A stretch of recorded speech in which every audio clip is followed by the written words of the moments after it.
دخلت البنزينة تفول ودخل عليك العامل قالك عندنا منتج سحري بيعمل في العربية كده. نوع نضيف قوي.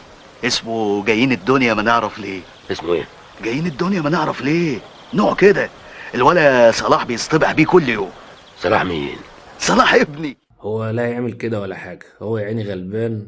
بيقولوا له هتبيع ده وهتاخد عمولة. عايز يمسح لك الازاز عشان ياخد تبس. واحد صاحبي لسه مغير ازاز امبارح ودخل البنزينة يفول، وراح جري عليه، راح رش ميه على الازاز، فالتاني مسك فيه وكان مدير المحطة وكانت شغلانة سودة. يا ريت يا جماعة أصحاب البنزيمات يكونوا رحمين شوية. ما هو مش معقولة نبقى في 2026 وفي وظيفة مرتبة 200 جنيه وعايشة على التبس. الناس دي بسبب إن هي بتبقى عايزة تاكل عيش ممكن تعمل مشكلة وتعمل مصيبة، زي ما بنشوف كده إيه.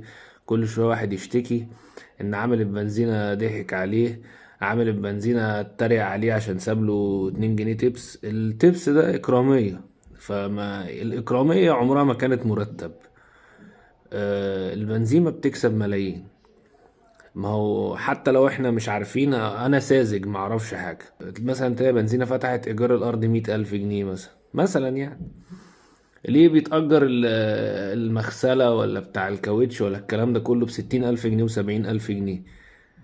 ما بتكسب ايه؟ ما بتكسب. ما تقبض الرجالة اللي شغالة ليه عايشة على التبس يعني.